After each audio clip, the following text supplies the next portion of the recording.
welcome you here to the Athlone Civic Center tonight, one and all of you. We are coming to the end of a series of lectures by Mr. Ahmed Deedat, which included topics such as what the Bible says about Muhammad sallallahu alayhi wasallam, Christ in Islam, may Allah be pleased with Nabi Isa alayhi salatu wassalam, and the crucifixion with an X-I-O-N, or crucifixion with a C-T-I-O-N. Tonight, the topic under discussion will be Al-Quran, the visual miracle. It has also been styled in what I as a person perhaps feel is a better title, Al-Quran, the ultimate and the perpetual miracle. We are fortunate indeed, for those who don't know, I now have great joy and pleasure in handing you over to Mr. Ahmed Deedat to start his lecture on Al-Quran, the visual miracle. But before he starts, could I please ask those brothers to find seats in the audience, and if you have a seat vacant near you, please put up your hand so that those people can have an idea as to where they should go to. Mr. Ahmed Deedat, the Al-Quran, the visual miracle.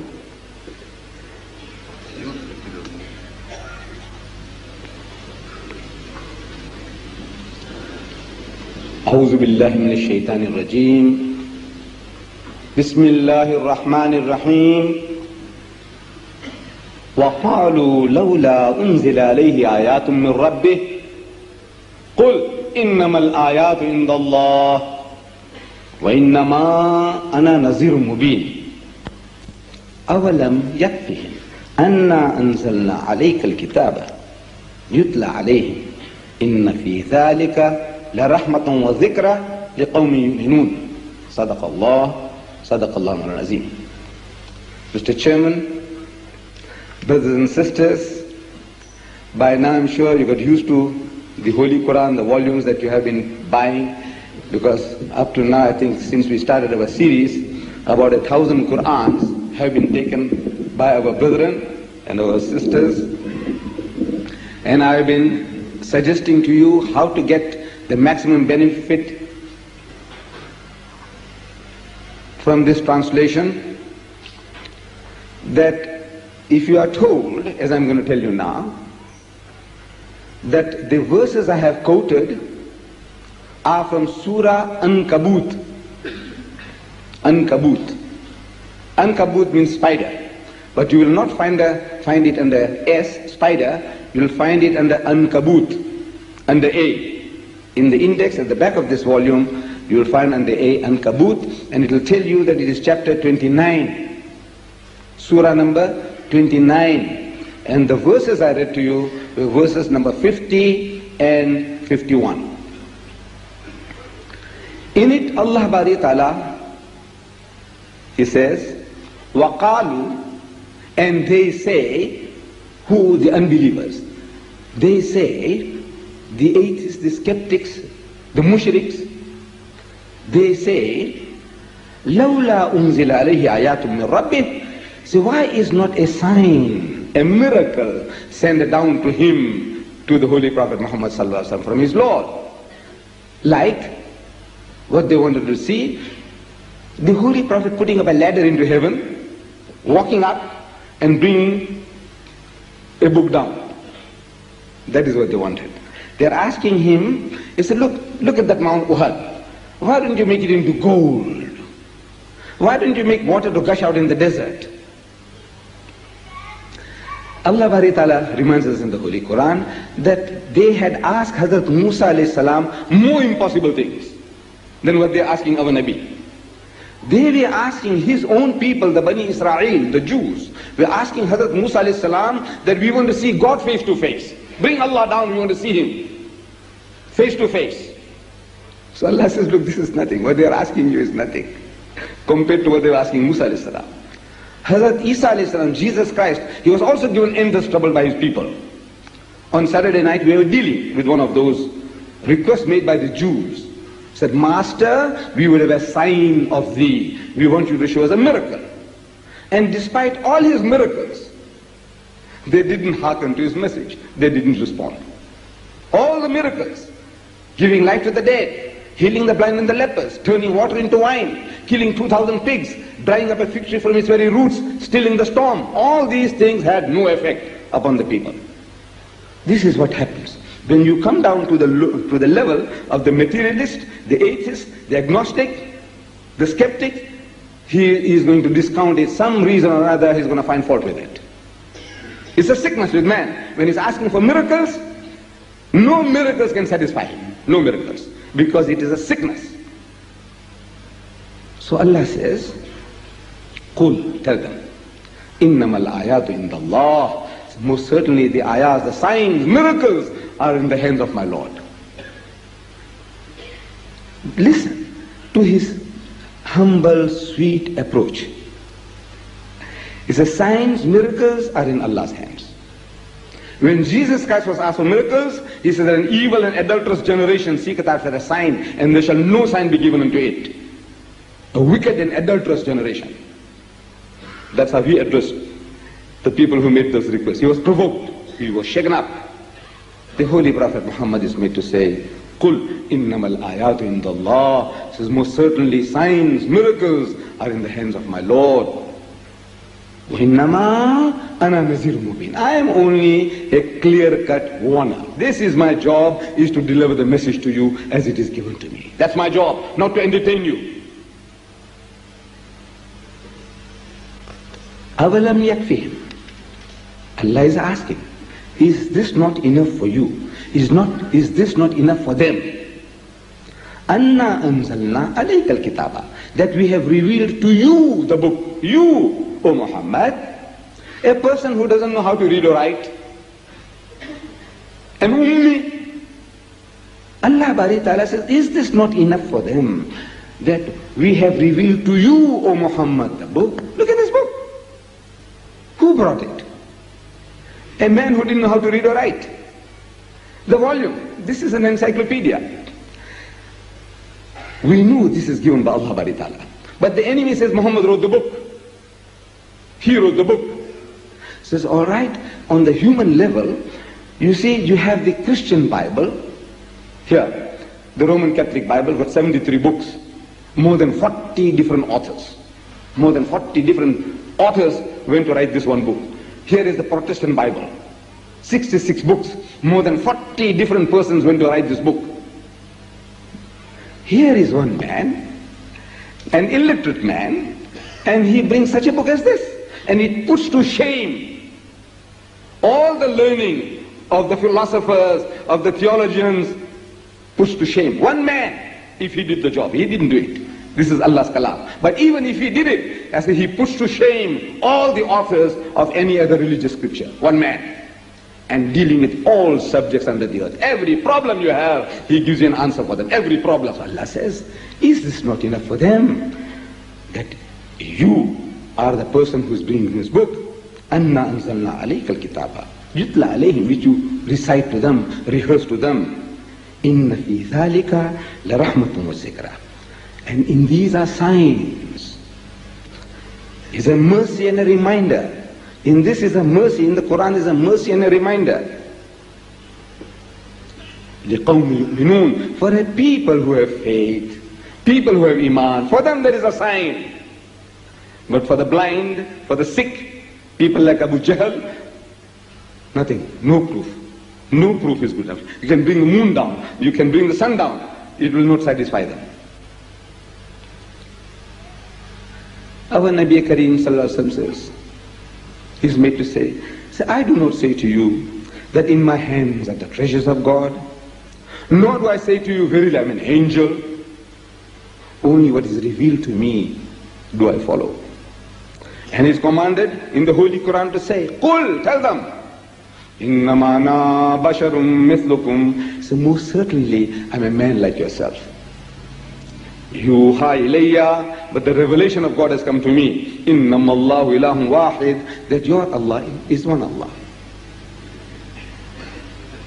فَمَنْ كَانَ يَرْجُو لِقَاءَ رَبِّهِ فَلْيَعْمَلْ عَمَلًا صَالِحًا. So whosoever wishes to meet his Lord, let him do deeds of righteousness.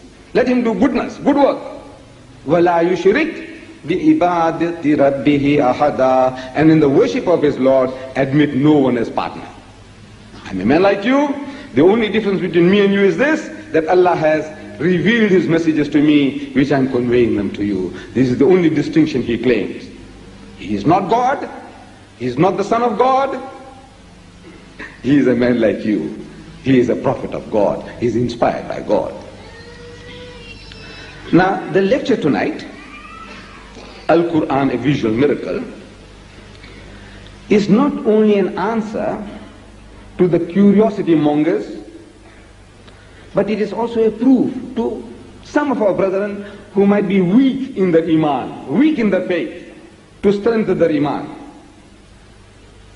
And above all, this lecture is for those of our friendly critics. You remember, I can't remember when it was this, we had this lecture on Muhammad the Greatest. Muhammad the Greatest. Now, in that lecture, I gave you references by friendly critics of Islam. People like Michael H. Hart, who wrote a book, and in that book, he put our Nabi Kareem sallallahu alaihi wasallam number one, the most influential man in history. He said, number one, Muhammad sallallahu alaihi wasallam. And he put his own Lord and Savior Jesus Christ number three. You remember that? Those of you who were in that lecture. Then I gave you other references. Jules Masserman, a Jew, a professor of the Chicago University, a paid servant of the American government. He also puts our Nabi Kareem sallallahu alaihi wasallam number one as the greatest leader of mankind, Muhammad, and he puts his own hero, Moses, number two. Then I gave you the reference to Lamartine, a Frenchman in 1854. He put our Nabi Kareem sallallahu alaihi wasallam as the greatest man that ever lived. Those references were made in that lecture. And I'm going to make a few more references. But all those beautiful tributes I spoke about, that the non-Muslims, the enemies of Islam, Jews and Christians, what they had to say about our Nabi, which many Muslims are timid to express. Muslims themselves are terrified to open their mouths to say that our Nabi Kareem sallallahu alaihi wasallam is the greatest man that ever lived. As Allah says, وَإِنَّكَ لَعَلَىٰ خُلُقٍ عَظِيمٍ. So most certainly thou, O Muhammad, standest on the highest pinnacle of behavior. Allah testifies. And the non-Muslim confirms. It makes us very happy. But all those beautiful tributes is creating a subtle problem for us. And that problem is, why do they not accept Islam? When they can say things that we are afraid to say. An American in America, publishing a book of 572 pages, and he puts our Nabi Kareem sallallahu alaihi wasallam number one, the most influential man in history.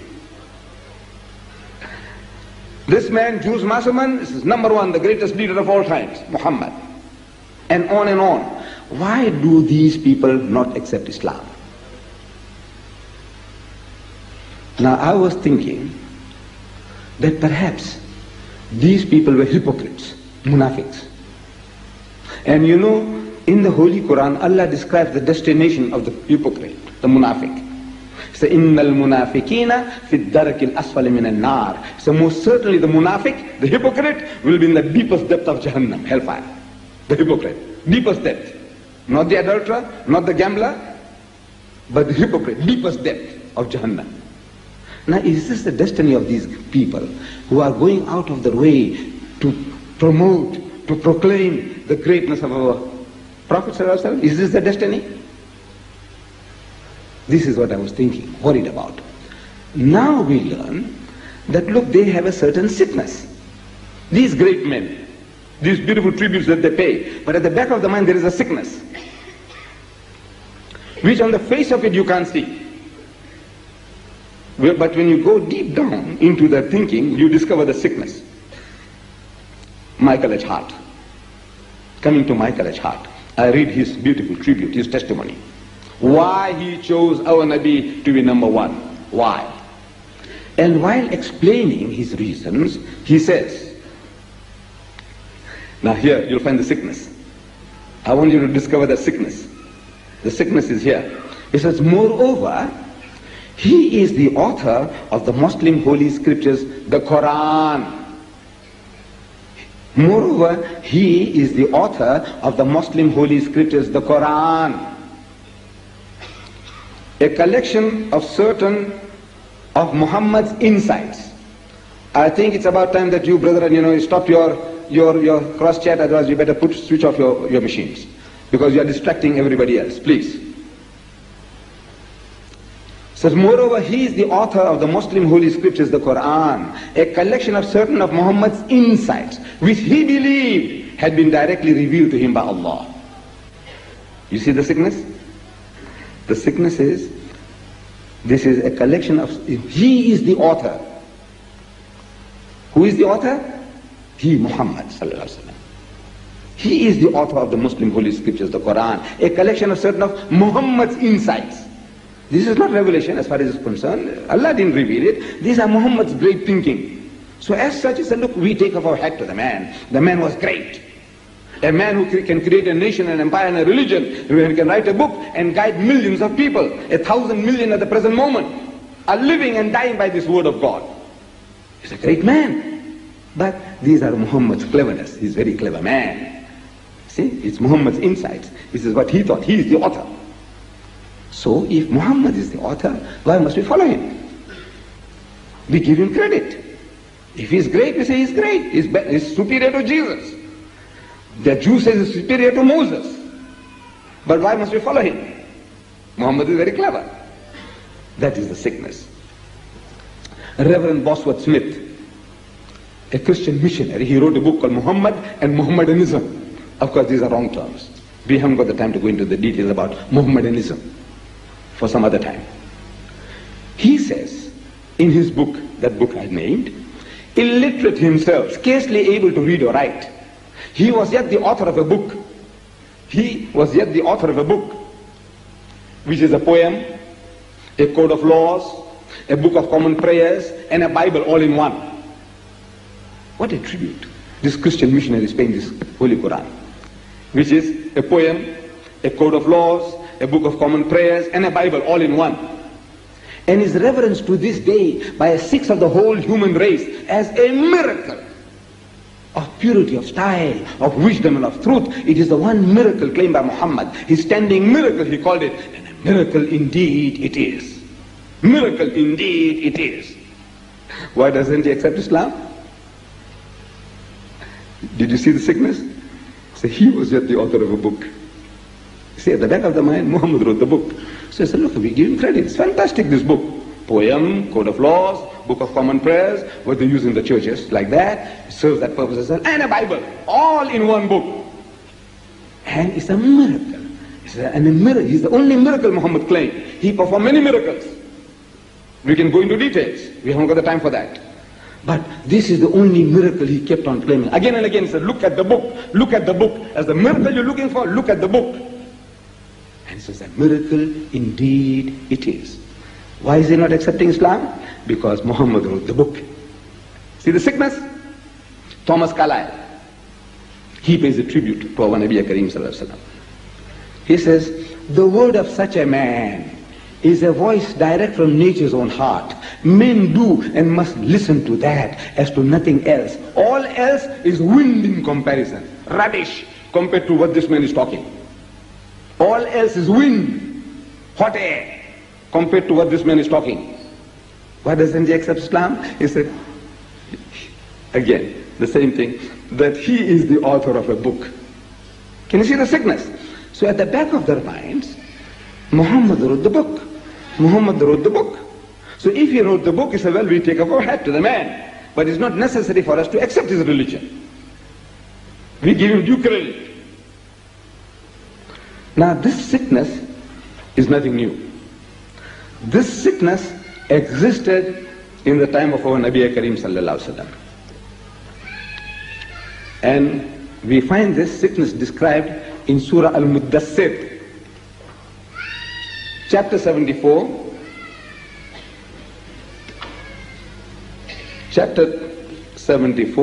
verse 25. It says, In haza illa qawlul bashar, that these are the words of a man. The words of the Quran, people like Abu Jahl, Walid ibn Mughira, they are saying that these are the words of a man. In other words, it is Muhammad who wrote this book. In haza illa qawlul bashar. In answer to that, Allah says, Sa'uslihi saqar. So soon I'll put them into hellfire. Anybody who makes a false charge against my messenger, I'll put him into hell, Jahannam. Wama adraka ma saqar. And what will tell you what hellfire is? What do you know what hell is? Do you know what Jahannam is? It's only a word that you have heard. Hell, hell, hell. If you really knew what hell is, you would mend your ways. These are only words that we utter. Hell. So Allah says, وَمَا أَدْرَاكَ مَا سَقَرَ. And what will tell you what hellfire is? لَا تُبْقِي وَلَا تَذَرُ. It leaves nothing, it spares nothing. That's what hell does. All-consuming. لَوَاحَةٌ لِلْبَشَرِ. Darkening and changing the color of man. عَلَيْهَا تِسْعَةَ عَشَرَ. Over it are 19. Over it are 19. Now what is this 19? Among so many things that Allah is talking about, I'll put you into hell, I'll discomfiture you, I'll, darken your faces, and I will fix you up with 19. Over it, over the charge, you say Muhammad wrote the book, Allah says I will fix you up with 19.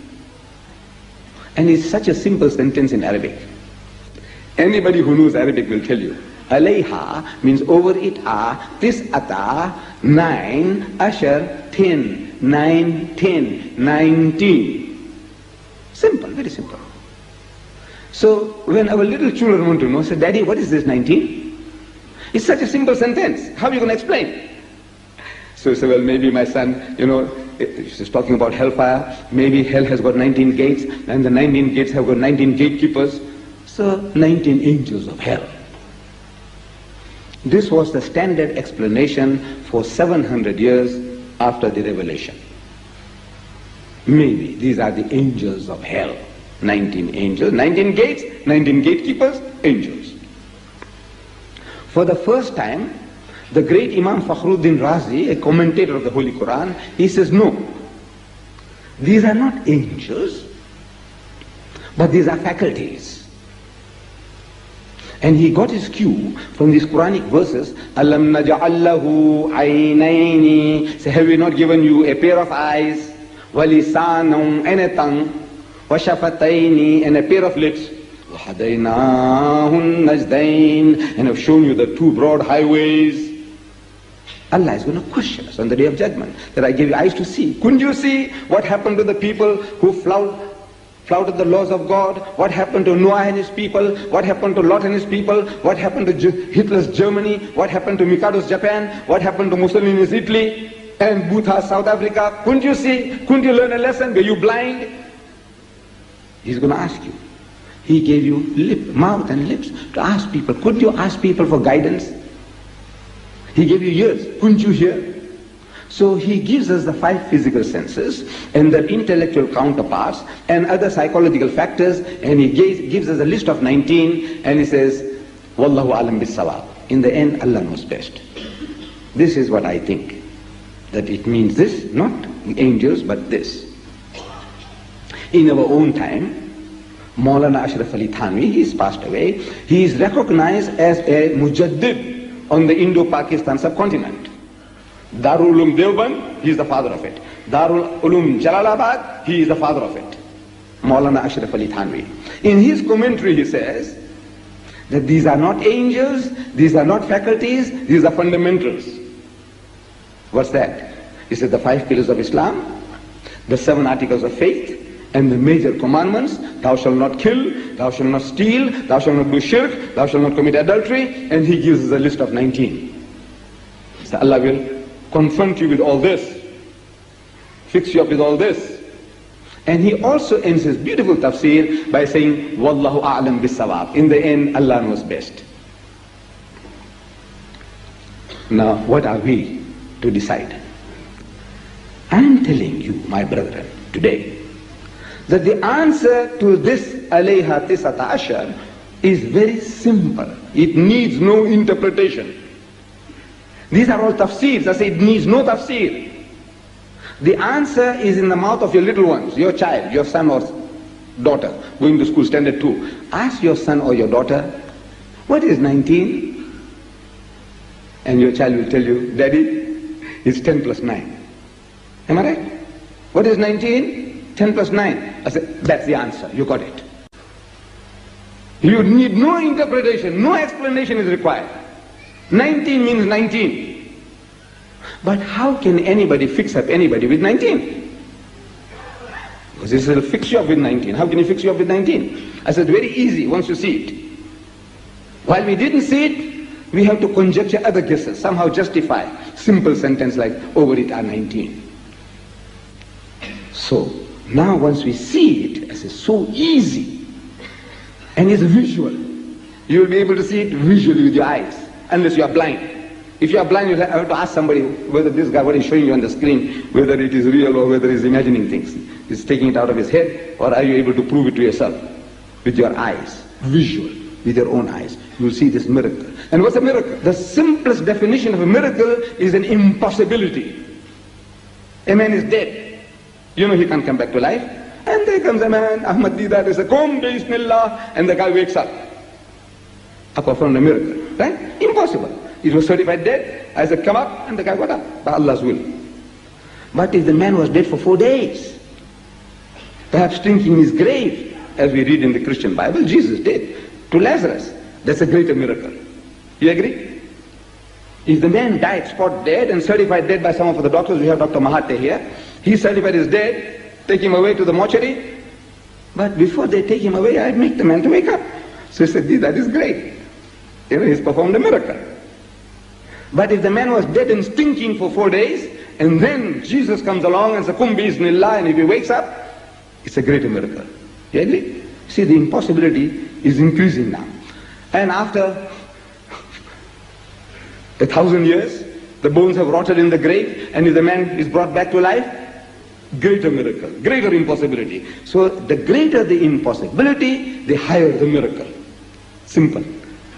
A miracle is an impossible thing that can't be done. You do it, you say it's a miracle. Mu'jiza.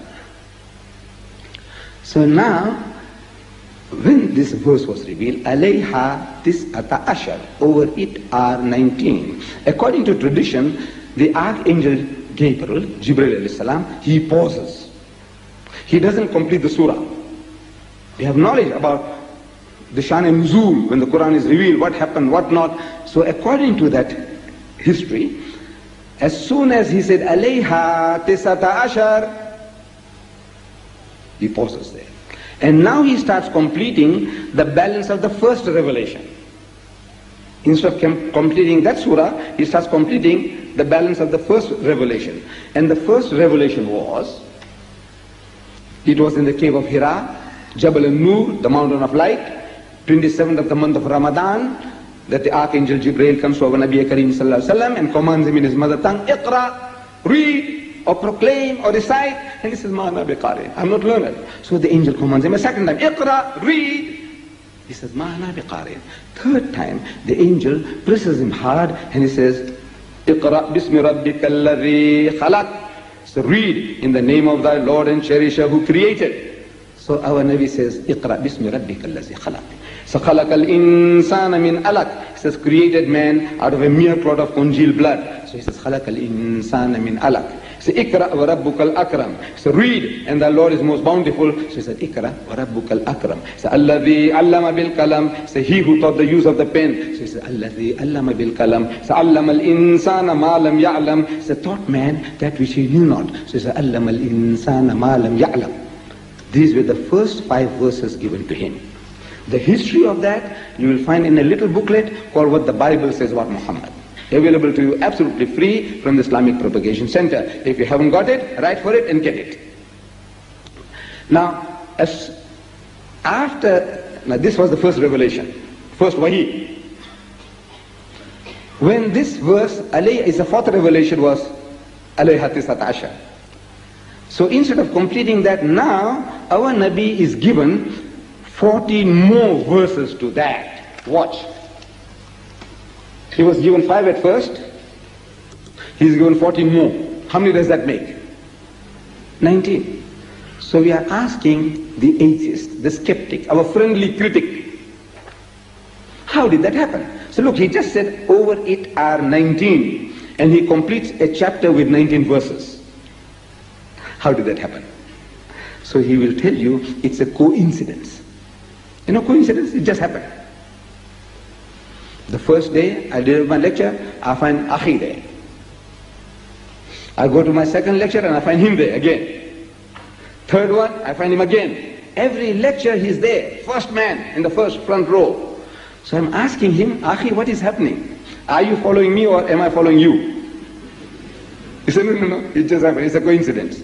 So what do you mean coincidence? Man, you must be deliberately coming to the meeting to sit in the front row every meeting. No, it can't be coincidence. He said, deliberately somebody's planning. Either I'm planning, wherever he's going to go, I must go and stand there and deliver a lecture. Oh, he is planning, wherever Deedat goes, he should be there. Am I right? It can't be a coincidence. But first time a thing can happen. Coincidence means the same thing happening which you can't explain how, why. But I says, you know what? This first revelation is not the first chapter of the Quran. By normal human intelligence, thinking, planning, the first revelation must be the first chapter. No? But it is not the first chapter. It is the 96th chapter. Surah Al-Alaq, the first revelation is 96. I said, why 96? Because our Nabi Kareem sallallahu alaihi wasallam, he said that Akhi Jibreel alayhi salam, told him, this you put number here. So according to his directives, the Quran is set as we have it now. Before his demise of our Nabi Kareem sallallahu alaihi wasallam, this Quran was set exactly as it is now. Surah Fatiha first, Baqarah 2, Ali Imran 3, Nisa 4, and on and on. It was set by him as we have it. So according to instructions, is this Allah first revelation put 96. So he put it 96. So I'm asking 96 out of how many? He said 114. As 114, you start counting backwards. There. So Surah Nas, the last surah. Surah Nas, Surah Falak, Ikhlas, Lahab, Nasr, and you count 19. You count 19 from the end, and you find Surah Al-Alaq is 19th from the end. Interlocked with 19 verses. 19 from the end. Look, this is physical, visual. I'm not giving you any interpretation. You just open your Quran in your house. And you see there number 96, this Quran you are buying. I didn't print them. This Quran I didn't print them. Any Quran you take up, you see the Surah 96 is Alaq. And you see 114 surahs. You start counting backward, 19 from the end with 19 verses. Physical, visual.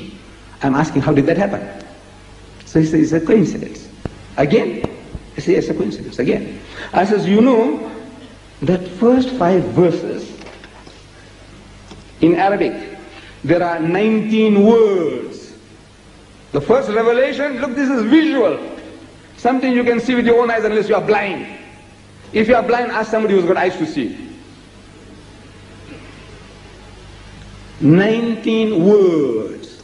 So we are asking, how did that happen? So what does he say? What does he say? Coincidence. He can't give credit to the Holy Prophet Muhammad sallallahu alaihi wasallam that he did the job. He is alleging that Muhammad wrote the book. I said, all right. We know he didn't write it, but you say he wrote it. I said, right, he wrote it. I want you to keep on telling me that he did the job then. If he wrote it, then he did this job.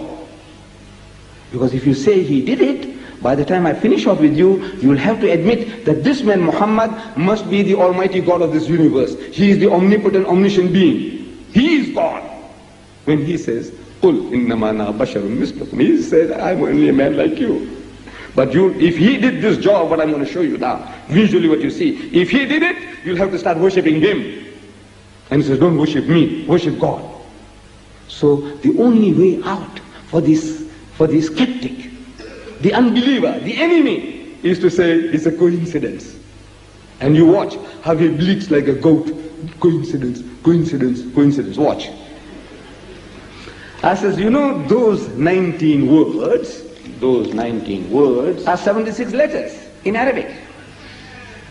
Divide by 19. 19 times 4 on the dot. That first revelation are 19 words, and those 19 words are 76 letters. 19 times 4, exact multiple of 19. So how did that happen? What does he say? Coincidence. He's bleating like a goat. Can't you see? Again coincidence? Look, first time, possible. Second time, impossible. Improbable. Third time, impossible. Fourth time, man is going beyond now your logic. The same thing happening again and again and again. This is something visual. You can see with your own eyes. I'm not giving you any interpretation, any meaning. No meaning. I'm giving you no meaning. I just look at this pattern.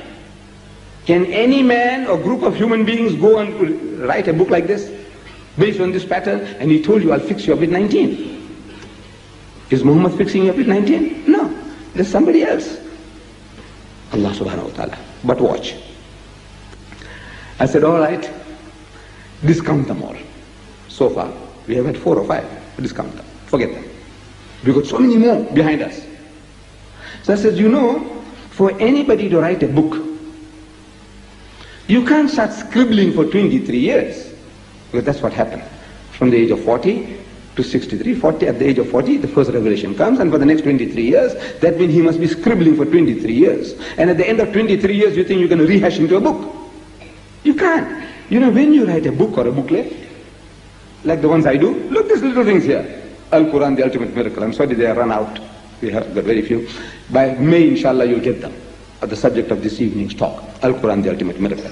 When I wrote this, I had to plan it. You agree? This one here is the Bible, God's word.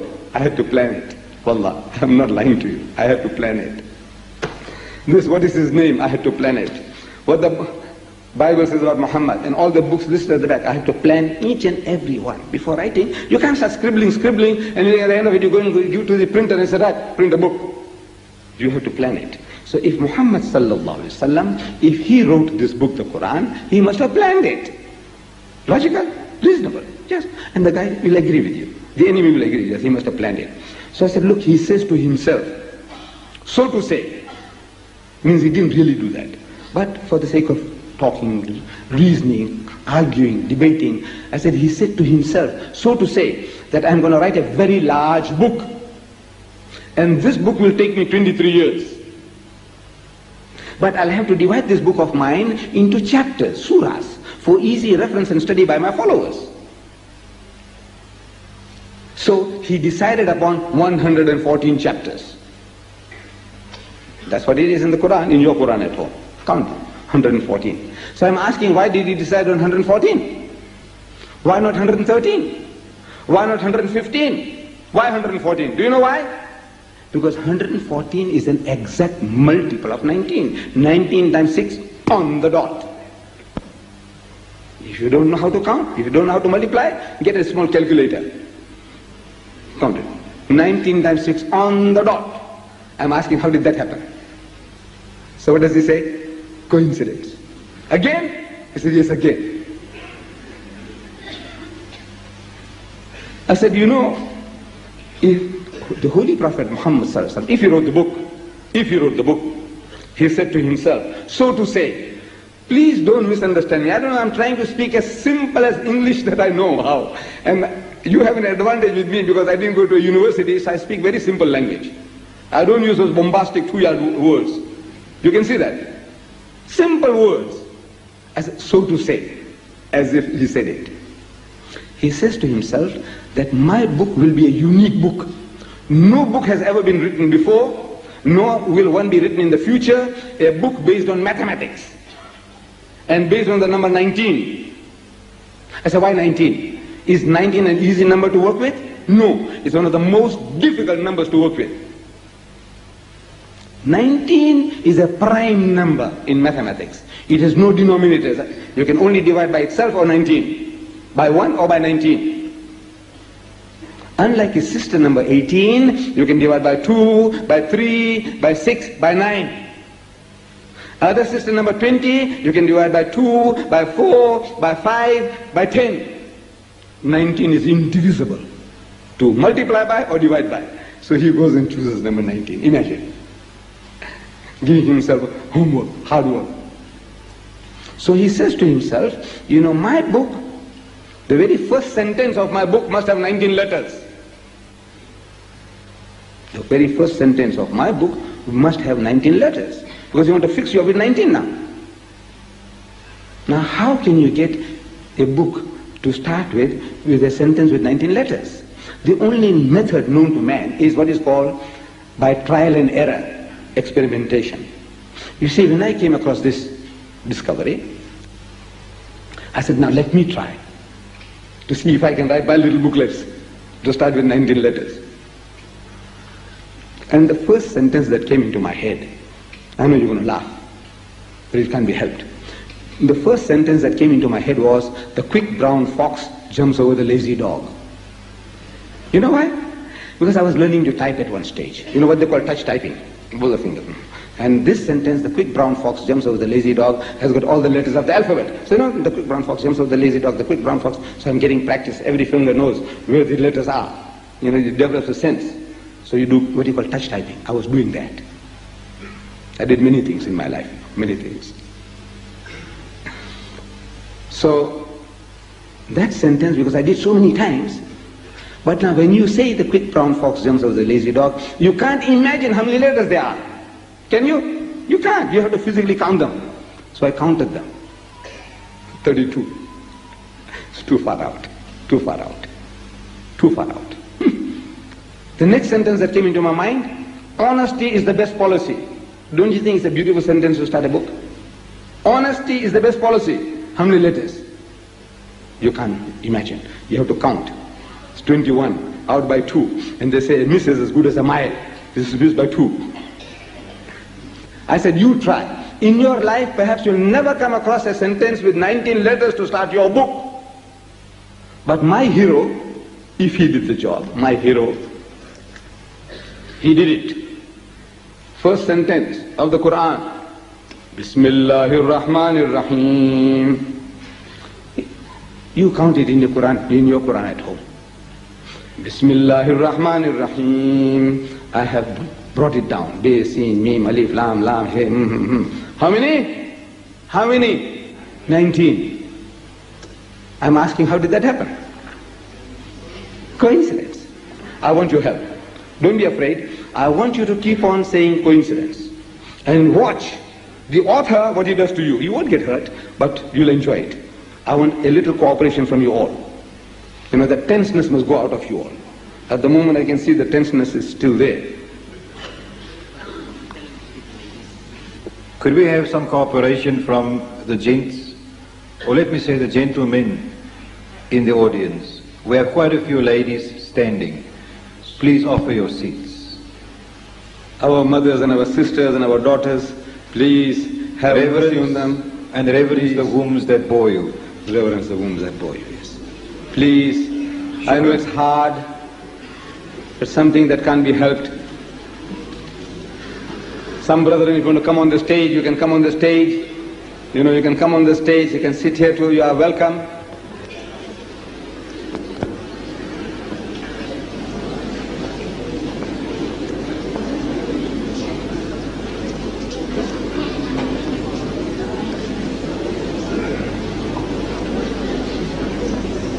So my dear brothers and sisters, the first sentence of the Quran with 19 letters. So our author says to himself, say, look, this was very easy. This was like child's play, you know, playing marbles. He did the job, very easy for him. But he says, you know what I'm going to do? Every word in that sentence must be repeated in my book an exact number of times, which must be a multiple of 19. So now, to arrive at that, we must have the Quran computerized. And it has been computerized. Once it is computerized, this amazing machine, this magical wizard, electronic wizard. Once it is computerized, you ask the question, how many ism words in the Quran? Ism, the first word, ism. Ism, how many? You press the button and immediately you get the answer 19. Divide by 19. 19 times 1 on the dot. How did that happen? Coincidence. Now Allah made us to make this discovery in this day and age.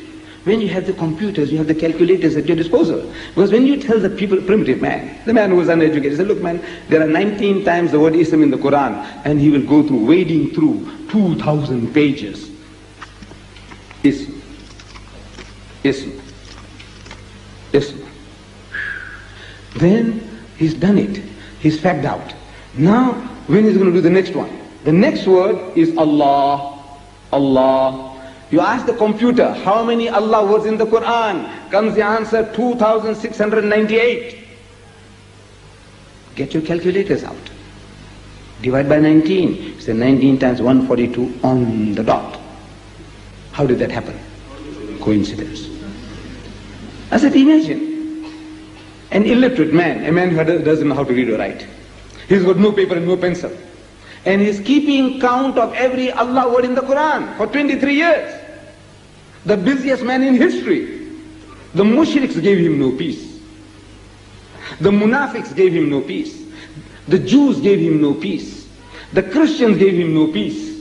And he is creating a nation, an empire, and a religion. And he's writing a book, and he's keeping count. And at one stage he had about 8 wives.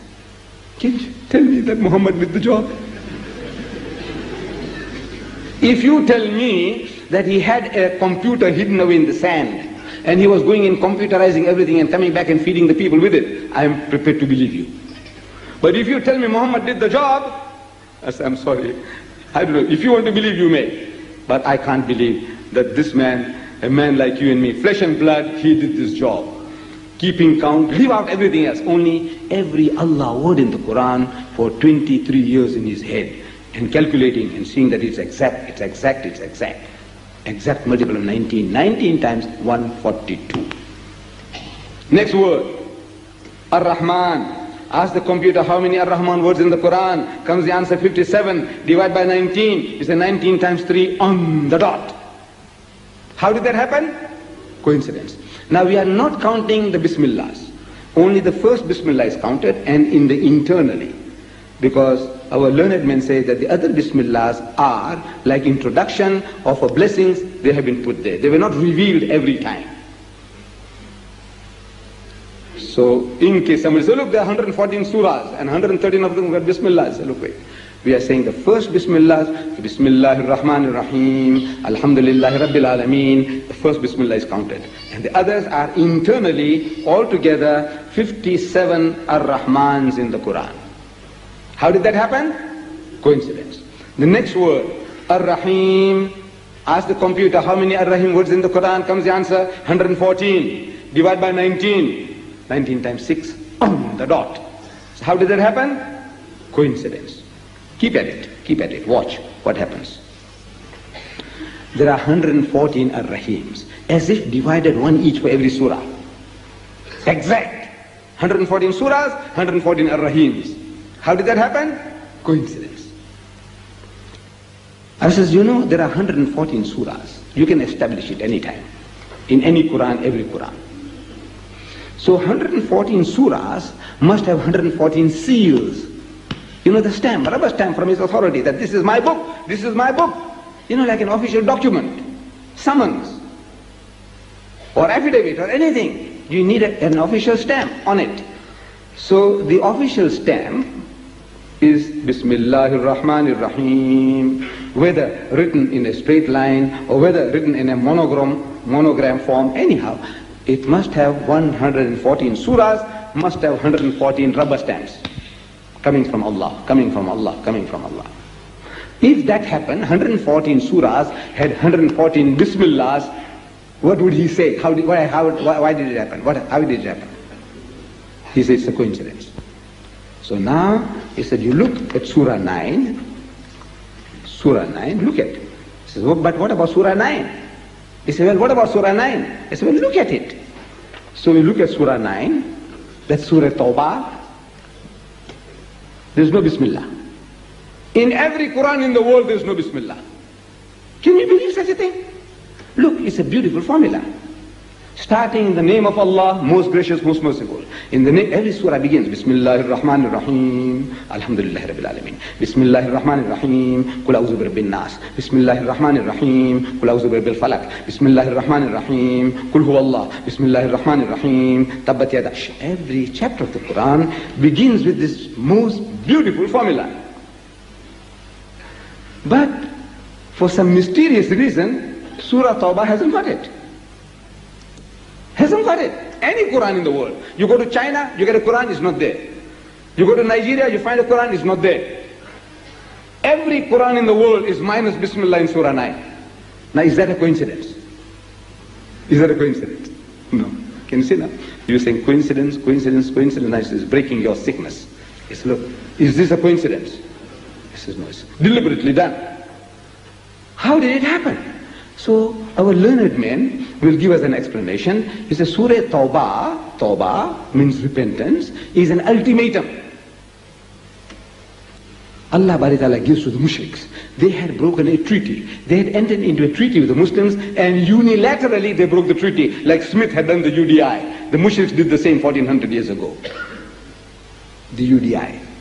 Unilateral Declaration of Independence. So Allah Bari Ta'ala gives them an ultimatum. He says, put things right, 4 months in which to put things right, otherwise a declaration of war by Allah and His Messenger.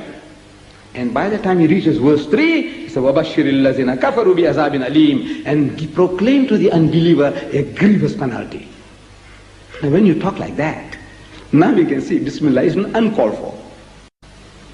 When you're talking about war, when you talk about fighting, it doesn't need, like you. Going out, somebody snatches your wife's handbag. So what do? You go and run and you grapple the fellow, catch him. And you say, Assalamu alaikum wa rahmatullahi wa barakatuh. You know, I'm a nice, very kind-hearted old gentleman, but if you don't return that handbag, I'll break your neck for you. Is that how you talk? No. If it calls for breaking a guy's neck, say, give that thing back, I'll break your neck for you. Oh, you know, you use so many other superlatives with it. Huh? So Allah does the same. Put things right, or declaration of war. So there's a Bismillah is uncalled for. It's not necessary under those circumstances. But he's created a problem for himself. Can't you see? He said, I'll fix you up with 19. Now he's got 114 surahs and only 113 Bismillahs. And 113 is not a multiple of 19, is it? It's not. 114 is a multiple. But 113 Bismillah, so he's short of 1. He's created a problem for himself. You know, our author is creating problems. He's got nothing else to do, it looks like. He's creating problems for himself. Now the beauty of any performance is, you create a problem and you solve the problem. Whether it is in mathematics, acrobatics, aeronautics, aquatics, you know, the guy goes on top of that high platform and he dives like a jackknife into the water without splashing very much. So we applaud. This is great. Because you know, you and I, if we did that, the whole swimming pool would run out of the way. So this is great. Then he goes up again. And he makes 1.5 somersault in midair, and then he goes into the water. So what do? We applaud again. He did it. He goes up again. Now he does 2.5 somersault in midair, and he goes into the water. What do? We applaud. Create a problem, solve a problem. We're in the circus, in mathematics, in anything. You create a problem, solve a problem. And the manner in which one solves the problem, we applaud. This is great. This guy is great. He did it.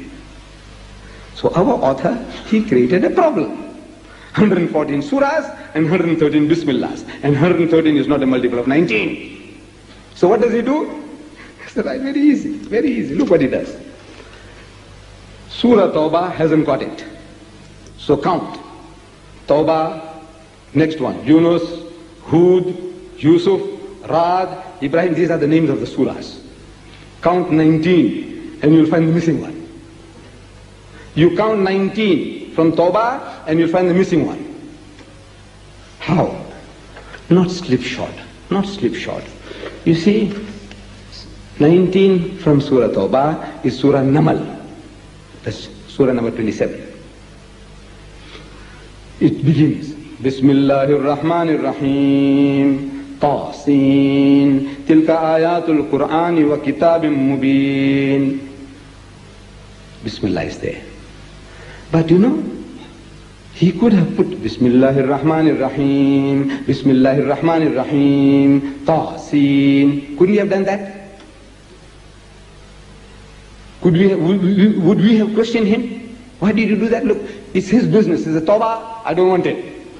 Now he said, look, I want you to say Bismillahir Rahmanir Rahim, Bismillahir Rahmanir Rahim, Tasin. You're going to say, why are you making me to say twice? No, that's his business. He said, look, I want to read twice. But that's a slipshod job. That's you and me. We do jobs like that. Not him. This author of ours, he is a perfectionist. He is perfection, then he's a perfectionist. He does a perfect job. So what he does is, he introduces the story of Hazrat Sulaiman alayhi salam. Hazrat Sulaiman alayhi salam was a prophet as well as a king. You know, we talk about the wisdom of Solomon. He was a wise man, very clever man. But according to the Bible, he had 1,000 wives and concubines. I don't know how he made such a mistake. 1,000 wives and concubines he had, you know, but we call him his wives. I can't believe such a story, but they say 1,000 wives and concubines he had. What he does with so many, I don't know. But Sulaiman alayhi salam, on his adjoining kingdom, was Bilqis, the queen of Sheba. And Bilqis and her people were a very cultured people. You heard about the queen of Sheba? Yes. And her gold mines? Yes. So Bilqis and her people were a very cultured people. But they were worshipping the elements, worshipping the sun, the moon, the stars, the heavenly bodies. And as such they were mushriks. And according to the religion of Musa alayhi salam, according to the religion of Hazrat Isa alayhi salam, and according to the religion of Islam, shirk is one of the most abominable of crimes, sins in the sight of Allah. Shirk, associating any being with God. Allah says, I will forgive anything, everything. Is his business. You made this mistake and that sin, he can forgive you. One thing he said, I will not forgive, is shirk, associating partners with me. That I will not forgive. So Hazrat Sulaiman alayhi salam sees that on his adjoining kingdom, Bilqis and her people were an idolatrous people. So he feels compassion for them, mercy for them. So he writes a letter, and Bilqis receives a letter. This is how the letter begins. It begins, Qalat, she said, after receiving the letter, she calls up her ministers and she's talking to them, sharing with them, look, this knowledge about this letter. Qalat, she said, Ya ayyuhal mala'u, so O ye my ministers, inni ulqiya ilayya kitabun kareem. Verily there has come to me a letter deserving of great respect. In other words, don't reject it out of hand. Think well before you answer. It's a letter, she's preparing their minds to be responsive to the message. So look, it's a letter which deserves great respect. Innahu min Sulaymana, verily it is from Sulaiman. Wa innahu, and it begins, Bismillahir Rahmanir Rahim, in the name of Allah, most gracious, most merciful. Right in the middle of a surah. Is that a coincidence? No. Can you see? Right in the middle. He doesn't do things like that. It's right in the middle. He puts Bismillah. And by putting that Bismillah, you know what he has done? He has fulfilled that one missing Bismillah, completed that. He was short of one, he completed that.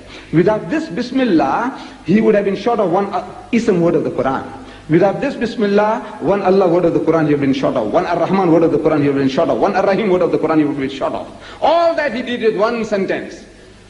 He completed his 114, and besides that, without this Bismillah, he would be short of each and every one of them. One, he would be short of everything. He did all that. And at the same time, he's teaching the lords of the world. You know, these rulers of ours. The letter continues, Allah ta'lu alayya, says, be not arrogant against me. Receive it in the spirit in which I am sending it to you. Hazrat Sulaiman alayhi salam says, Allah ta'lu alayya, wa'tuni muslimin. But come to me in total submission to the will of God. What our author is doing? Number one, he's telling us that when you are in a position of power like Bilqis, don't push things down people's throats. Get the willful cooperation. As Allah says, وَأَمْرُهُمْ شُورَى بَيْنَهُمْ, that you arrange your affairs by mutual deliberation. Number one. Then again, when you are in a position of power like Suleiman, you can bluff the world. You know, I was interested in Bilqis and her people, but at the back of your mind, it was Bilqis's gold that you were interested in. It was Bilqis's beauty that you were interested in. But you're bluffing the people, you know, I care for a spiritual welfare, but you're only interested in gold or her woman. No, so when you write as in the presence of God. Bismillahir Rahmanir Rahim. In the name of Allah, most gracious, most merciful. You are ever conscious that Allah is an eternal witness to all your hidden thoughts and deeds. All this author of our did. Tell me Muhammad did it. Tell me he did it. You must be sick. You must be really sick. You know, some kind of spiritual jaundice. You say Muhammad did it? Look, you may believe it. But I know. Muhammad and 1,000 Muhammads put together can't do this. With all your computers and your calculators, you can't do this. Now, there is another visual aspect of this miracle. That the Quran is the only religious book on earth which has certain combinations of words affixed at the beginning of certain surahs which have no apparent meaning. Apparently, no meaning. Like, for example, Surah Baqarah, that's the second surah, begins, Alif Lam Mim, Alif Lam Mim. What is Alif Lam Mim? Our Nabi said there are letters, 3 letters. Alif Lam Mim is not a word. Arabic letters, Alif Lam Mim, on the face of it makes no sense. Ha Mim, Yasin, Tasin Mim, Qaf, Noon. These are only letters, no apparent meaning. So it's the only book on the face of the earth which has certain chapters beginning with certain formulas without any apparent meaning. We call them muqatta'at, means abbreviated letters, cut up letters, shortened letters. Of the Arabic alphabet of 28 letters, half of them are involved in these muqatta'at. They are Alif, Lam, Mim, Ra, Kaf, Ha, Ya, Ain, Sad, Ta, Sin, Qaf, Nun, Ha. 14 letters are involved in those muqatta'ats, abbreviated letters. These 14 letters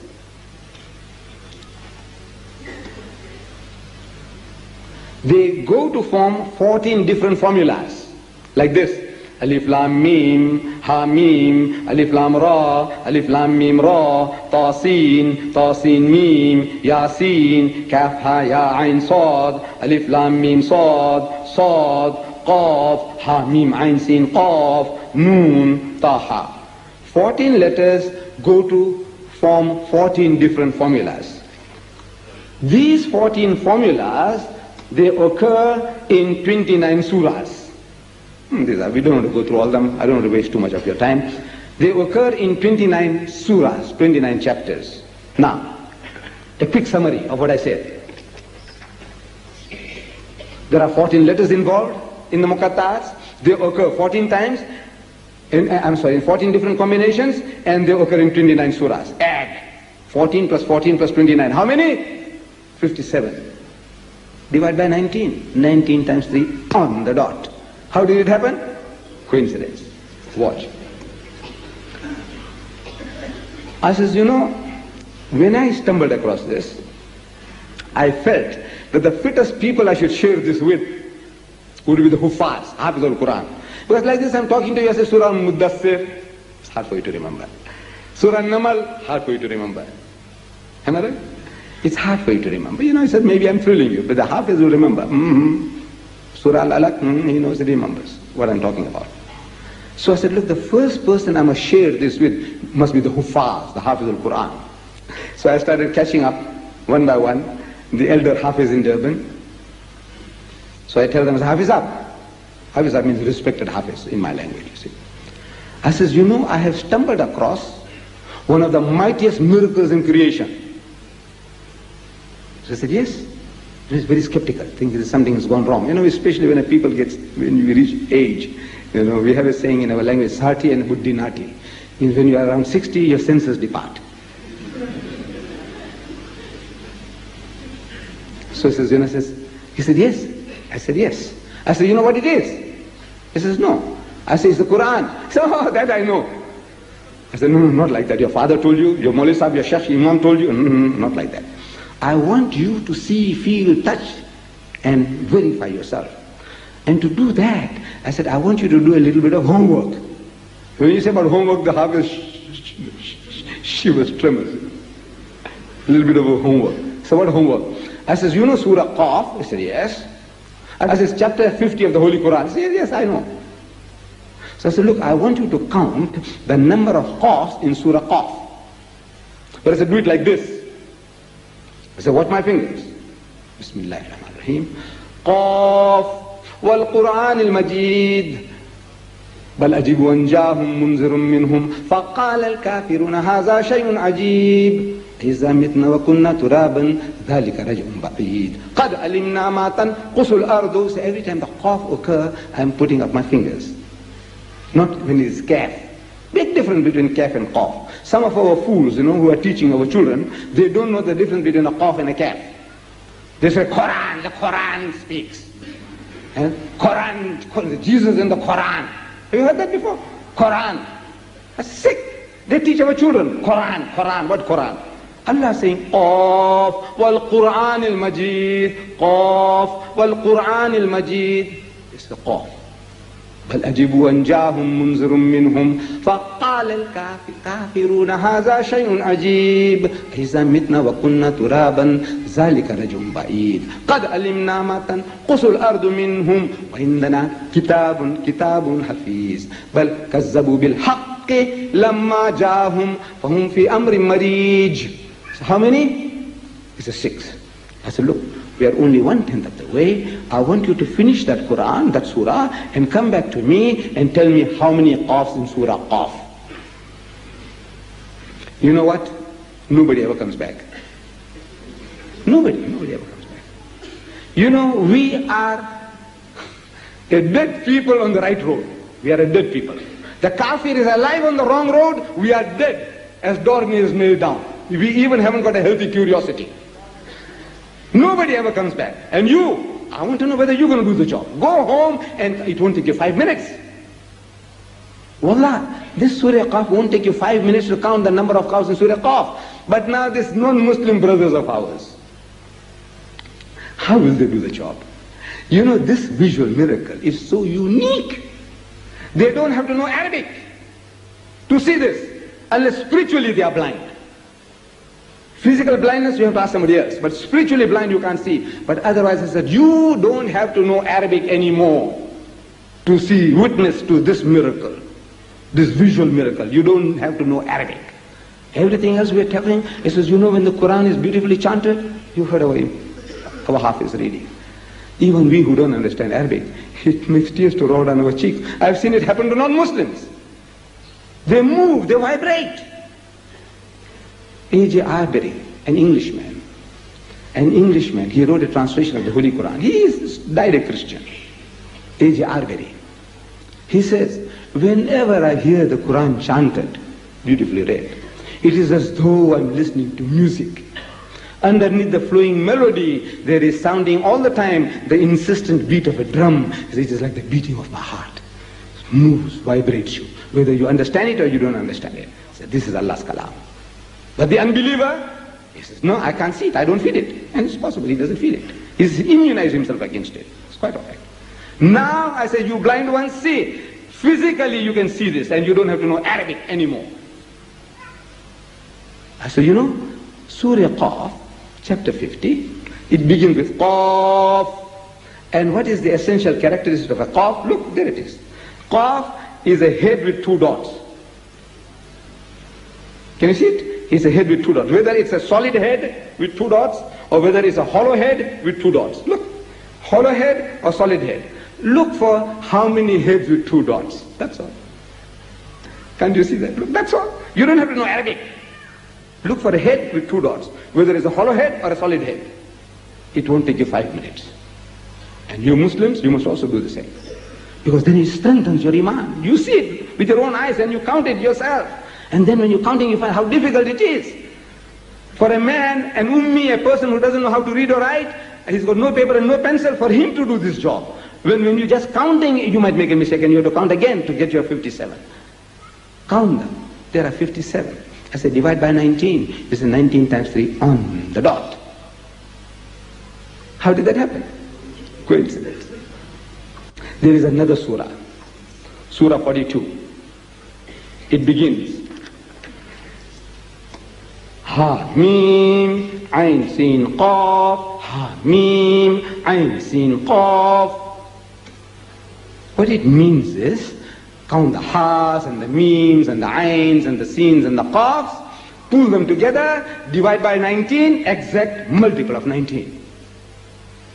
But you haven't done one yet. And you're going to ride 5 horses in a circus. You know, you're going to fall, get hurt when you can't ride one. I said, look, the last letter, Qaf. You know what a Qaf looks like? Of course you know by now. It's a head with 2 dots. Whether it's a solid head or a hollow head. A head with 2 dots. Count. It won't take you 5 minutes. You know how many? Again 57. Again 57. Look, you can verify it tonight before you go to sleep. It will take you altogether 10 minutes. This is 57, that is 57. 57 divided by 19, again 19 times 3, on the dot. How did it happen? The goat bleats, coincidence. Add them together. 57, 57, how many? 114. Divided by 19, 19 times 6, on the dot. How did it happen? Coincidence.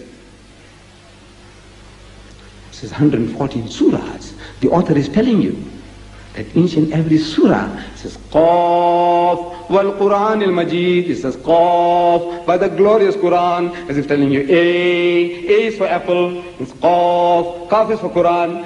Each and every chapter is the Quran, divided one each. Each and every chapter is the Quran, the whole Quran and nothing but the Quran. But look, anybody doing this job, even Muhammad, even if he had those computers and calculators, he must have some difficulty, no? Should. So I said he had. Our author is showing us something. He wants to show us that whoever did the job, there was some problem in his mind. You see, when he did this job, who did it? When he did this job, he started with Surah 42, and he did it quite easily. Ha, Mim, Ain, Sin, Qaf, and add 1 here, 1, 2, 3 there, all in his head, he did it. He did it. But first, what he had to do? He had to compose it. He had to compose it. Where? In his head. Because he's got no paper and no pencil and he can't read and write, so he must do it in his head. So he composed it like, say, Qaf wal Quran al Majid wal ajibu anjahum. And then the unwritten word, he had to memorize it. Because when he dictated it, he dictated as if he was a hafiz already, as if he had memorized it. And Allah says so. وَمَا كُنْتَ تَتْلُو مِنْ قَبْلِهِ مِنْ كِتَابٍ. He said, you were not in the habit of reading as if out of a book, like a hafiz al-Quran. وَلَا تَخُطُّهُ بِيَمِينِكَ. Nor were you able to transcribe it with your right hand. Is the lartab al-mubtilun. In that case, these talkers of vanity, these babblers in the marketplaces, they might have had some reason to doubt that you wrote the book. Allah says, they haven't got a thing on you. It's a dog's bark, the caravan moves on. You don't have to worry about the dog's barking. Carry on. You know, you couldn't read, you couldn't write, you got no paper, you got no pencil. How could you have done this job? Allah assures us that he never did this job. He was not in the habit of reading out of as if out of a book, like Hafiz. And how do you become a Hafiz? By repeating. And how do you repeat? You compose. And after composing, how can you repeat the unwritten word saying? Try. One sentence you concoct in your head and you try and memorize that sentence without seeing it, without writing it. Try. So, he did the first one, Surah 42. Easy. You know, our author is a genius. He did the job. But when he came to Surah Qaf, chapter 50, he found some difficulty. So, he wrote it in his head, composed it. He memorized it. Then he starts counting it in his head. He says, Qaf wal-Quran al-Majid wal-ajibu anjahum munzirun minhum faqala al-kafiruna hadha shay'un ajib. He's counting in his head. He counted, and when he finished it, 58. So you divide by 19. Say 19 times 3, 57, remainder 1. What is he going to do? Either he adds another 18 to complete the unit, or take out 1. What would you do? What would you have done? What would you have done? Take out 1. Yeah, we are human beings. Now what you want to start with another 18? By the time you do 18, it might be another 20 you get. So you're going to carry on. When you're going to get your exact figure? So easier to take out 1. But which one? So he starts again in his head. He starts. Says Qaf. Oh, very easy. Rub it off. Problem is solved. But no, man, he wants you to know that in that surah you must count Qafs. That's the kingpin of the whole scheme. So it must remain. If you rub that Qaf out, you will know that where you're going to count the Qafs and where you're going to count Lam and what. No, you won't know. So it must remain. So Al-Quran al-Majid. Oh, very easy. If he rubs that out, in place of Quran, he can use 35 other titles of the Quran in the Quran. He could say Qaf wal Kitab al-Majid, problem will be solved. Qaf wal Burhan al-Majid, Qaf wal Zikr al-Majid, Qaf with Tanz al-Majid, Qaf wal Nur al-Majid. 35 different titles he could have substituted, anyone. And we wouldn't have known what had happened. He would have got his count right. But no, he wants you to know that Qaf stands for Quran and not K. Qaf, and he's going to divide them all, one each, to tell you that each and every chapter is the Quran. So it must remain. Qaf wal Quran al-Majid, it must remain. If you change the wal Kitab al-Majid, he would have solved the problem, but you would know that Qaf is for Quran. And he carries on until he reaches verse 12. Verse 12, 13, 14. And around that, in his mind, he sees the biggest cluster of Qafs. Like a bunch of 5 Barlinka grapes. You know those black ones? They're in season now.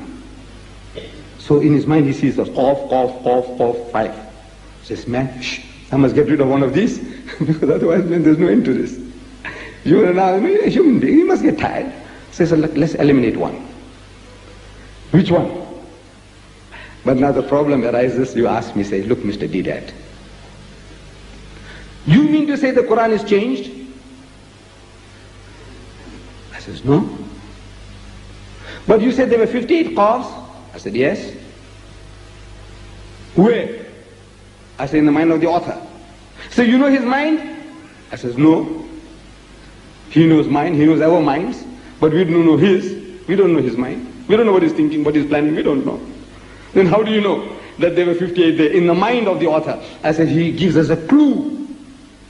If he shows it to you, you can see it, that he had 58 in his head. Astaghfirullah. He had 58 in his mind. So, which one he's going to eliminate, I'll show you just now, what he did. He said, verse 13 and 12. كذبت قبلهم قوم نوح. Watch my fingers. وأصحاب الرث وثمود وعاد وفرعون وإخوان لوط وأصحاب الأيكة وقوم تبة كل كذب الرسل وحق وعيد. Only 4. I said there were 5 there. You know where the 5th one was? Here. وإخوان لوط. This should have been قوم لوط. You know why? Because 12 times, other places in the Quran, monotonously, Allah is saying قوم لوط for that abominable people who were destroyed for their unnatural lusts. In America they call them gays. Gays now. Gays. You know, for the sickness they call them gays. Very nice, happy-go-lucky people. Gays. 300,000 gathered in June in San Francisco on a pilgrimage last June, led by 50 lesbians and motorcyclists. Qawm Lut. That Qawm Lut Allah describes in the Quran 12 places is a Qawm Lut, Qawm Lut, Qawm Lut, Qawm Lut, Qawm Lut, monotonously, as if he doesn't know synonyms. And you know, synonym means, you know, you use different words meaning the same thing. It lends fragrance to speech. It beautifies your talk. I said fragrance to speech. It beautifies your talk. This is a synonym. Fragrance Beautified, you see? So I'm saying the same thing, but I'm using different words. It lends beauty to speech. And our author, 12 times, Qawmalut, Qawmalut, Qawmalut. He didn't know that he can have another word. He said, what is this? Same word again. And yet the same author, look, he changes 4 times in 2 verses. Watch. The same author for the same word. Now he's changing 4 times to show you that he knows synonyms. 4 times he changes in 2 verses. Watch. He said, كَذَّبَتَ قَبْلَهُمْ قَوْمُ نُوحٍ. He used the word qawm for people. وَأَصْحَابَ الرَّسِّ. He used the word ashab for people. وَثَمُودٍ. And without adding an adjective, he conveys the idea of people. This author of ours. وَعَادٌ وَفِرْعَوْنُ وَإِخْوَانُ لُوطٍ. In 2 verses, he changed 4 times. And yet throughout the Quran, he never changed. Saying, Qawm Lut, Qawm Lut, Qawm Lut, Qawm Lut. Now the 13th time, in the 13th verse, he changed. Immediately say, no, look, if an author is doing that kind of one repetition, he must have had a reason. Why keeps on repeating the same word monotonously? Now for the 13th time in the 13th verse, it changes. Now he says, وَإِخْوَانُ Lut, instead of Qawm Lut. It was Qawm Lut throughout, no change. Now he changes. So I said, look, it must have gone through his mind that if I had Qawm Lut here, he'll be 58 qafs. And 58 is not a multiple of 19. He is showing it to us. He said, look, this is an omnipotent, omniscient being doing the job. This is not happening by coincidences. Can't you see? It's not a coincidence. If 13 times it's at Qawm Lut, it will be coincidence. He said, no, 12 times I'm doing it, deliberately. And 13th time I'm changing. Can't you see? Something is going through his mind. He said, look, I know, you'll see it one day. He wants you to see it. That he's at work. That this is Allah's kalam. You know, so Allah says, this is the system that He has established to protect His book from any kind of tampering. Every surah you take, Alif, Lam, Mim, count the alifs and the lams and the memes, divide by 19, exact multiple of 19. Ha, Mim, add the has and the memes, pull them together, divide by 19, exact multiple of 19. Ya, Seen, add the yas and the seens, pull them together, divide by 19, exact multiple of 19. Everyone, exact multiple of 19. All physical, visual. You don't have to anybody to explain to you, tell you interpretation. No interpretation is required. You count them with your eyes and you see it with your eyes that no human beings or group of human beings could have ever devised this system of protecting a book from any type of tampering. In 1400 years, if you lost a verse with an alif or a lam or a meme in Surah Baqarah, the count would have gone off. In 1400 years, if somebody added a sentence, a verse with an alif or a lam or a meme, your count would have gone off. After 1400 years, you can count it and you verify it. This is man exact. Who did it? Muhammad did it? You say he did it? I said, then you have to worship him. He is your God. He is the creator of this universe. He says, I'm not. I'm a man like you. Believe in Allah. Worship him and don't associate partners with him. So Allah says, Inna nahnu nazzalna dhikra wa inna lahu lahafizun. That it is for us to send down the revelation. For us. And it is for us to protect it. What you? You going to protect this book? His book? You going to protect it? He says, this is my job. My book. I'll see to it that it is protected. Now, the odds of this book being formulated on this basis. The computer was asked, what are the odds? So the answer was given 626 septillions to 1 against it occurring. The odds, the miraculous nature. And after finding this figure, by the day we are making discoveries. By the day, jokingly we are making discoveries now. Jokingly. I'll show you.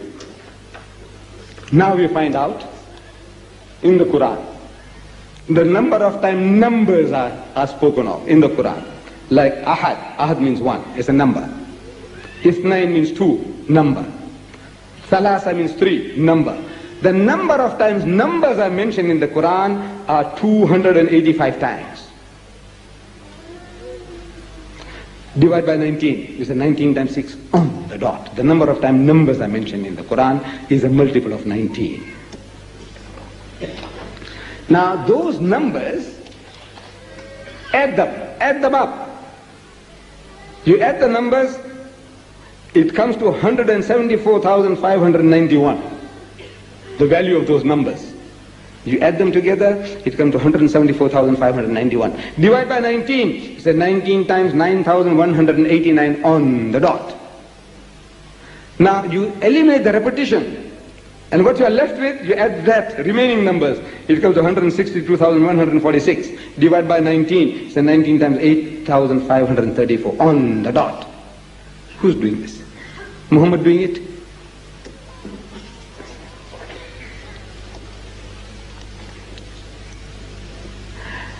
And I said, jokingly, we are making discoveries. You see, this discovery, I'm sharing with a Hafiz friend. We were schooling together. Hafiz Musa got some bargain, clothing department in Commercial Road. So I go to him and say, Hafiz Sahab, I says, you know, I have discovered a new angle of looking at the Quran. He said, look, I also, the man is, sometimes some people are so enthusiastic they don't want to listen. Now they want to tell you. He said, look, I also came across a man who had a new angle. I said, all right, what's the new angle? He said, you see, he was asking me how many ha-has in the Quran. Ha-has.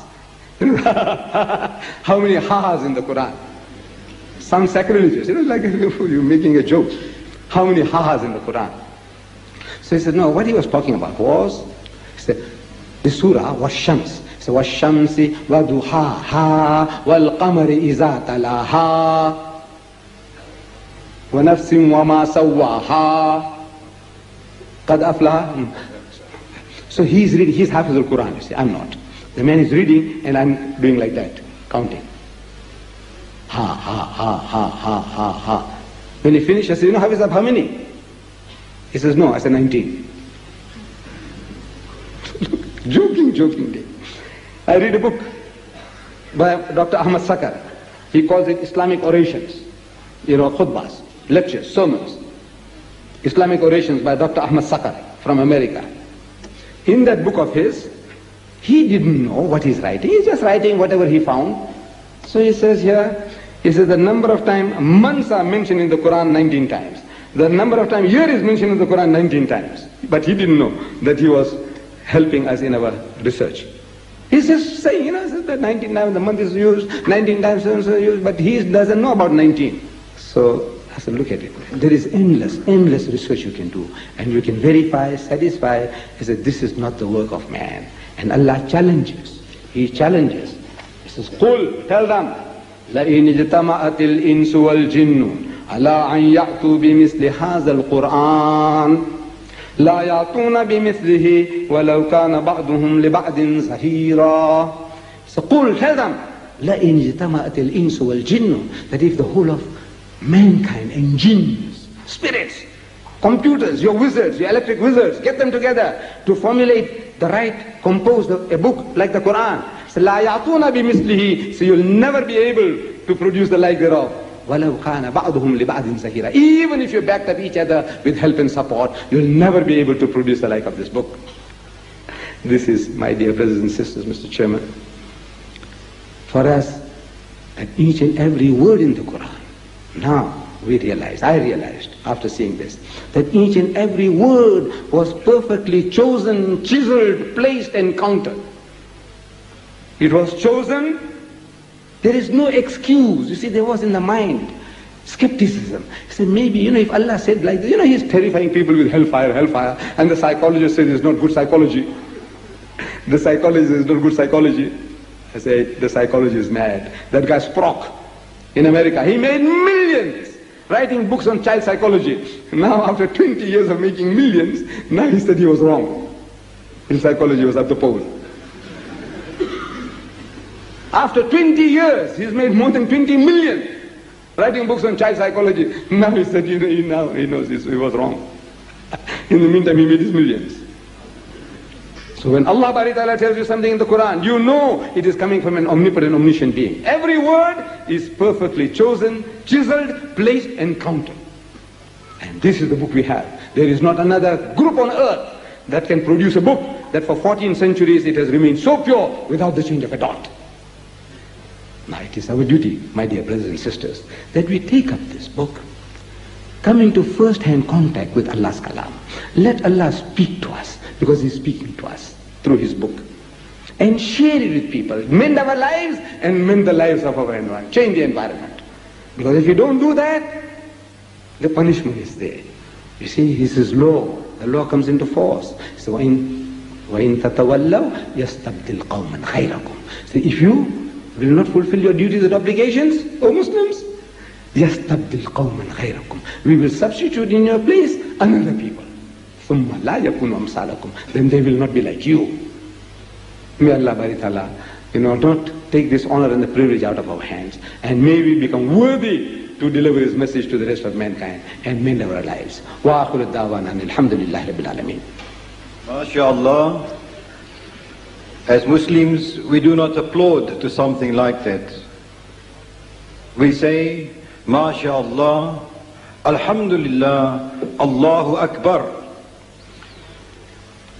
Brothers and sisters, there are many people here tonight, and we are indeed happy to see so many, and there are many outside also.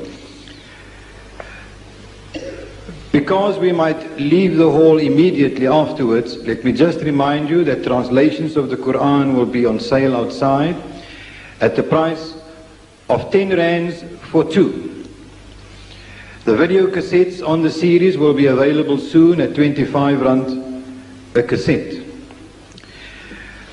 Let me also tell you that it is very rare that you find people delivering lectures and allowing questions at the end. Mr. Ahmed Deedat, on any of the topics on which he speaks, allows questions. He allows you to come up to the microphone and make statements. He also allows you to come and rectify him if he has made any mistake as far as you are concerned. But please, bear with us, this is not a debate. We would like to entertain as many questions as possible, but if you want to set up a debate on any of the topics, please book a hall and write to Mr. Ahmed Deedat or phone him, and he is willing to come and debate the topic on the stage, in public, on any of the topics on which he specializes. But tonight, you are free to come up and put your question. One proviso, that your question is only centered around the topic that was dealt with tonight. Please don't refer to any other thing. And Mr. Ahmed Deedat knows what he has said. It's almost unnecessary for me to remind you. He will tell you I did not speak about that. And if you doubt his word, buy the video cassette thereafter to see who is telling a lie. When a person puts a question, I would like you to keep quiet, and please do not laugh if anything is funny.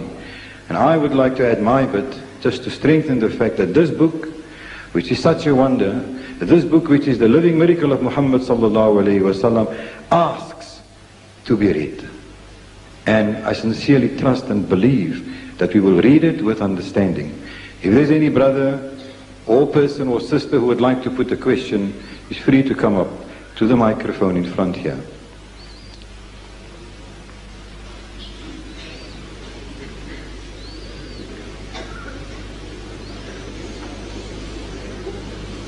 There is somebody coming up from the far side.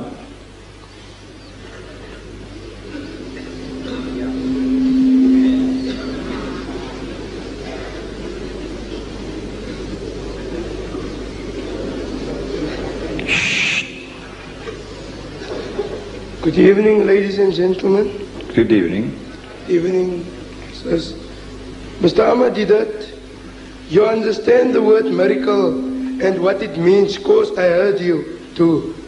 Now don't you think that God the Almighty and of wisdom would have given Muhammad knowledge to memorize every word that has been telegrammed to him out of heaven, and would have steered his hand to write the Quran instead of using others, and to put it together only 23 years after his death, because a miracle is instant, not years. What do you say?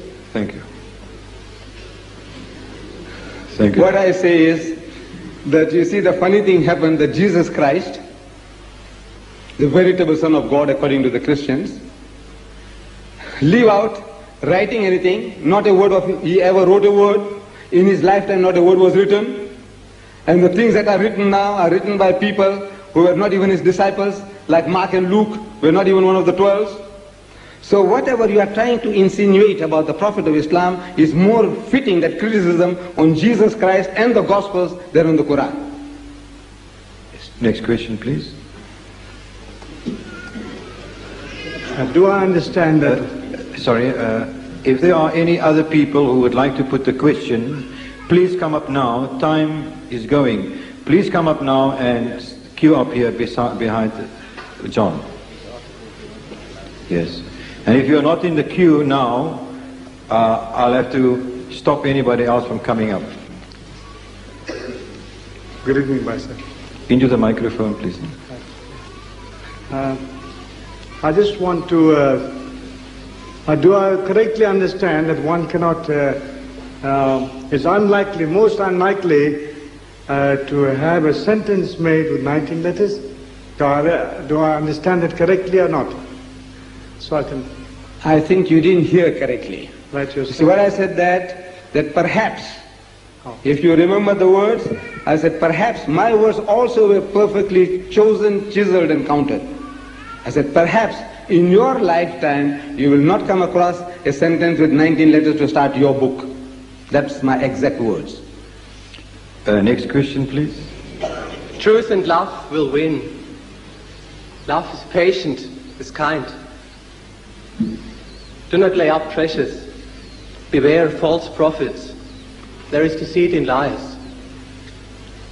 I could give you quite a few more sentences with 19 letters each. You can count them. I'm quite surprised that here are about 1,000 Muslims who can listen to a presentation like that without standing up and saying a word. Brother, one point please, speak into the mic, and secondly, I think the sentences which you made, it was pointed out to the brother before you, that it was distinctly said that no book starts off, or nobody sets out to write a book with 19 letters at the start. I can also sit down now, I can tell you, and write some sentence with 19 letters. Sorry, Mr. Chairman, these sentences are not mine, they are taken out from a book. No, I don't say, I mean, you can bring it from anybody, it doesn't start off a book like that, what's the point? What I want to say is this, that the whole hypothesis about the number 19 was very thoroughly dealt with 2 years ago in the Muslim Digest, and if anybody wants to read that up, he can do that for himself, where it's very clearly pointed out that the number 19 theory is not Islamic, but rather a Baha'i invention that was brought up to bring people away from Islam. I'm surprised that nobody is standing up. Brother, sorry, excuse me, please. Yes. You've made about 3 statements, and you've also read sentence. Could we get to the next question, sorry, please? Can I come to my question? I'm waiting on it. If you have a question, please come with it. Yes. Well, I'm surprised, Mr. Deedat, how you can have... Your question, not your surprise, we want your question. Mr. Deedat. English, look, if you don't understand English, then you better speak in German and let somebody translate it for you. A question, you ask me a direct question, I'll give you an answer. Now, there's no sense in you bringing books that were written some years ago. When was it written, that book? You were listening for 1.5 hours, you listened to me propounding a subject. And out of that whole 1.5 hours, you haven't got a single question. Oh, yes. You have to go and read a book written by somebody else. God has given you intelligence, and you claim to have got the Holy Ghost, the Holy Spirit in you. I want to know what the Holy Spirit is telling you now about this, what I have shown you. Either you accept it, or you find what is wrong with what I showed you now. You show one point that you can find a flaw. Mr. Deedat, I find it difficult if I can't make any statement that you just pointed out. You have made half a dozen already. You have made half a dozen statements already. Well, I could make another 20, 50 statements if you like. So from brother, in fairness, no, please. I said I conduct the meeting, I'm being as fair as possible. If I rule you out of order, I may be right or wrong, but just you've got to obey somebody. In this case, it's placed, the authority is vested in me. Could I say you've made a statement, and I think all the people, if they haven't heard it, I'll tell them to say that you didn't have a single question about what was said here, but you quoted other people as saying this is a Baha'i invention or anything. That's only one of the statements, right? Could I have the next question, please? Could you take your turn there?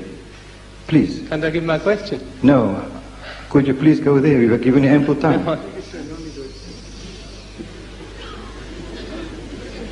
May I put this as a point of correction? It is well known that the third Caliph of Islam, Uthman, ordered all conflicting copies of the Quran to be burnt during his reign. And he arbitrarily decided that Hafsa's edition was the authentic one. That is one of Muhammad's wives. The final authentic Quran was determined not by Allah's decree, not by the Prophet of Islam, but by the discretion of a fallible man. Bukhari reports the burning of all other versions of the Quran and establishes Hafsa's edition by Uthman in Al-Hadith, Volume 3, page 708. Point of correction. Thank you.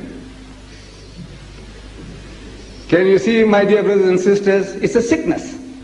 Can you see the sickness that has got them? 1.5 hour, we showed it to you. Count them now physically. Unless you are blind, you ask somebody else. And you don't have to know Arabic. I'm telling you, you don't have to know Arabic. Why don't you do it yourself? It won't take you 5 minutes. The Quran is here while the other people are asking questions. Why don't you check up and see what I have told you is true or not? Chapter 50, chapter 42. But no, you must come out, you have the last word to make your criticism. I said, now, whatever and however the Quran was compiled, you take the Quran and the proof is there. Allah Bari Ta'ala tells you, God Almighty tells you in the Quran, it is His job to protect it from any type of interpolation, any type of addition or deletion. So you count them now. Surah Qaf, count how many Qafs there? You say 57. Right. If they had somebody added something, the count won't be there. If somebody had lost out something, Usman lost out something, the count would have gone off. Alif Lam Mim, Alif Lam Mim. Again, how many times? 7 times Alif Lam Mim surahs. Such a simple thing. Why don't you count the Alifs and the Lams and the Mims? And you see whether Osman missed out or Hafsa missed out or who missed out. So when you see that today, after 1,400 years, you, according to your God-given intelligence and your eyesight that God has given you, unless, as I said, you are spiritually blind, spiritually jaundiced, you can't see it. Here is a test being given to you now, a visual miracle. That is this God's work, handiwork or Muhammad's? And if Osman lost out anything or Hafsa lost out anything, you would have found it here. That is what you have to do. Produce what is missing. John, could you put a question? Ahmed Deedat, what does the Bible say about Muhammad? Back again to that lecture. No, John, no, please. It's just to prove. No, please. Okay. Relating only to the topic. Right, the copy to the topic. I will rise up a brother likewise. No. John, that has not to do with tonight's topic. Let's be fair. No, John, with respect to you, but we'll then have to close the meeting. Assalamu alaikum wa rahmatullahi wa barakatuh. Good night, ladies and gentlemen.